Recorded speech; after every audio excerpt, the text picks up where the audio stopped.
جب رسول اکرم صلی اللہ علیہ وسلم اپنے ایک خواب کے مطابق اپنے 1400 صحابہ کرام رضی اللہ عنہم کے ہمراہ قربانی کے جانور ساتھ لے کر عمرہ کے لیے روانہ ہوئے، مشرکین مکہ جو مسلمانوں کے دشمنی میں اندھے ہو چکے تھے وہ مسلمانوں کے راستے کے رکاوٹ بننے لگے، حالانکہ وہ حرم میں داخلے کو کسی سے نہیں روکتے تھے۔ ان کو اپنے اس سفر کا مقصد سمجھانے کے لیے حضور اکرم صلی اللہ علیہ وسلم نے حضرت عثمان غنی رضی اللہ عنہ کو مکہ بھیجا کہ آپ تشریف لے جائیں اور ان مشرکین کو سمجھائیں، انہیں بتائیں کہ ہم تو صرف عمرہ کرنے کے لیے آئے ہیں، کوئی جنگ کرنا یا مکے پر قبضہ کرنا ہمارا مقصد نہیں ہے۔ اور دوسرا یہ کہ وہاں مکہ میں جو مسلمان پھنسے ہوئے ہیں ان کو جا کر آپ یہ بشارت سنائیں کہ ان قریب اللہ کی طرف سے ان کے لیے کشادگی فرحت کا موقع آنے والا ہے۔ حضرت عثمان غنی رضی اللہ عنہ جب مکہ پہنچے تو ان کو مشرکین مکہ نے روک لیا اور ادھر یہ خبر مشہور ہو گئی کہ حضرت عثمان غنی رضی اللہ عنہ کو شہید کر دیا گیا۔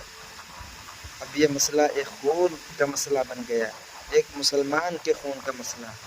آپ حضران جانتے ہیں کہ مسلمان کا خون اور مسلمانوں کی عزت اللہ رب العزت کے یہاں کتنی قیمتی ہے۔ روایت میں آتا ہے کہ جب تک اس دھرتی پر ایک لا الہ الا اللہ کہنے والا زندہ رہے گا تب تک اللہ رب العالمین اس دنیا کے نظام کو چلائیں گے۔ روایت میں ایک اور حدیث ملتی ہے کہ اگر کعبہ کے ایک ایک پتھر کو بیچا جائے، حالانکہ کعبے کے ایک پتھر کی قیمت کوئی نہیں دے سکتا، تب بھی ایک مسلمان کی عزت کے برابر نہیں ہے۔ اللہ کے یہاں مسلمان کا بہت اونچا مقام ہے۔ ہمارے یہاں تو یہ چھوٹا مسئلہ ہے کہ ایک قاصد بھیجا تھا وہ قتل ہو گیا، بس ہم تو ہزاروں کا خون سہ لیتے ہیں،